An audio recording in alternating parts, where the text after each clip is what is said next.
सैयदना उमर फ़ारूक रज़ियल्लाहु तआला अन्हु फ़जर की नमाज पढ़ी, फ़ौरन निकले, मदीना मुनव्वरा से बाहर निकल गए और एक बेवा औरत, बूढ़ी औरत दरवाज़े पे पहुँचे, दस्तक दी और फरमाया अम्मा जी आपको कोई काम हो, झाड़ू देना हो, बर्तन पानी से भरने हो, कोई जानवर हो उनका दूध निकालना हो, मैं खिदमत के लिए हाजिर हूँ। उस बूढ़ी औरत ने कहा बेटा अल्लाह ताला तुम्हारी ज़िंदगी में बरकत अता फ़रमाए। कौन हो तुम? कहा उमर बिन ख़त्ताब हूँ। कहीं आपसे पहले कोई नौजवान आ जाता है वो ये सारे काम करके चला गया है, आपसे पहले कोई आया करके चला गया। हज़रत उमर फरमाते अगले दिन मैं उससे फजर की नमाज से पहले पहुंचा, काम फिर भी हो चुका था। तहज्जुद के वक्त पहुंचा तो मुझे आहट लगी कि कोई घर के अंदर सफाई कर रहा है।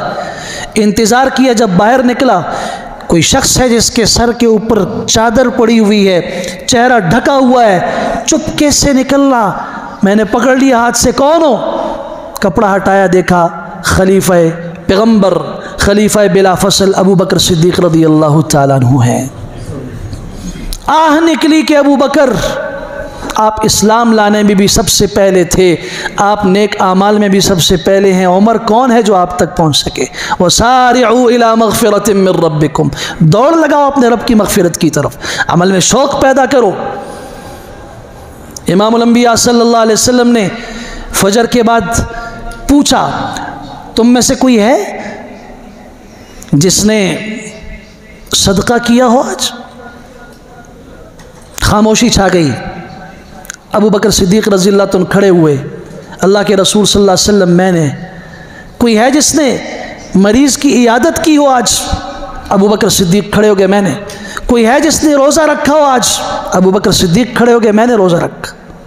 सही मुस्लिम की हदीस के अल्फाज हैं, इमामुल अंबिया सल्लल्लाहु अलैहि वसल्लम ने फरमाया जिस शख्स में ये सिफ़ात जमा हो उसका ठिकाना जन्नत के सिवा कोई नहीं हो सकता। दौड़ देखिए ना, अमल का शौक़ देखिए। सबसे पहले किसने ये किया?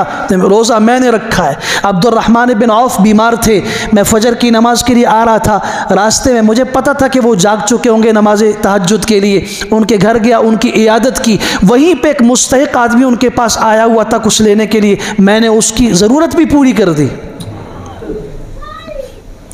ईमान वाले लोग ऐसे मौक़े की तलाश में रहते हैं, हमें ऐसा मौका मिले हम उड़ के पहुंच जाएं वहां पर। रमज़ान से पहले अपने जिस्म को, अपने दिल को, अपने आप को मस्जिद का आदी बना दो, मस्जिद के खोंटे बन जाओ। खोंटा जिसको आप अपनी ज़बान में किल्ला कहते हैं, मोंगे और तमंग वयू, क्या मतलब? गड़ जाओ मस्जिद के साथ। ऐसी आदत बना दो आज ही से कि मस्जिद में आपका दिल रमज़ान से पहले लग जाए। और रमज़ानुल मुबारक में तो हुजूर सल्लल्लाहु अलैहि वसल्लम बिस्तर लेके मस्जिद में आ गए। और हमारे यहाँ देख लीजिए, रमज़ान का सबसे मुक़द्दस और सबसे आला तरीन अशरा आखिरी होता है, उसमें आप देख लीजिए हमारे बाज़ार कितने ज़्यादा आबाद होते हैं। होना तो ये चाहिए था उस अशरे में तो बिल्कुल सब कुछ वीरान हो जाता। और जो सबसे अजीम तरीन रात है जिसको लैलतुल जाइज़ा कहा गया, इनाम वाली रात जिसे हम चांद रात कहते हैं, बूढ़े भी और जवान भी सारे जनाब बाज़ार में जमा हैं, मस्जिद वीरान हैं। फजर की नमाज में कितने एतिकाफ़ करने वाले मुअतकिफ़ीन ईद की फजर की नमाज में नहीं होते।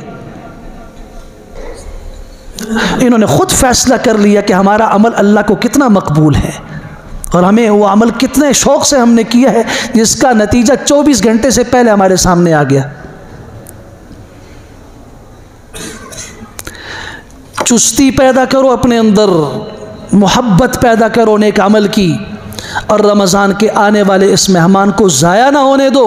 अल्लाह करीम हमें होश भी नसीब फरमाए। अल्लाह ताला हमारे दिलों के दुनिया को बदलने के लिए इस रमज़ानुल मुबारक को बेहतरीन ज़रिया बनाए। शयातीन कैद हो गए, जहन्नम के दरवाज़े बंद हो गए, जन्नत के दरवाज़े खोल दिए। कितना अल्लाह ने आसानी का मामला किया, अल्लाह ने कीमती चीज़ भी दे दी और साथ उसके लिए जो रुकावटें थी, रुकावटें भी ख़त्म कर दी कि मेरा बंदा कमज़ोर है, शैतान को जकड़ दो। अब आप कहेंगे शैतान जब कैद हो गया तो फिर रमज़ानुल मुबारक में तो नेकियां होनी चाहिए ना, फिर शैतानी अमल क्यों होते हैं? तो उसका बड़ा खूबसूरत जवाब एक आलिम दीन ने दिया कि जब इंसान खुद शैतान बन गया तब उसको कौन बंद करे? वो तो इब्लीस और उसकी ज़ुर्रियत को, शयातीन को बंद किया गया है। ये खुद 11 महीने उनकी सुन सुन के उनका इतना गहरा दोस्त बन गया कि ये खुद मुजस्समा शैतानत बन गया है। इसे तो बंद करने की बात नहीं की गई थी। अल्लाह ताला हमें बेदारी नसीब फरमाए, अमल की तौफीक नसीब फरमाए। व आखिर दावाना अनिल हम्दुलिल्लाहि रब्बिल आलमीन।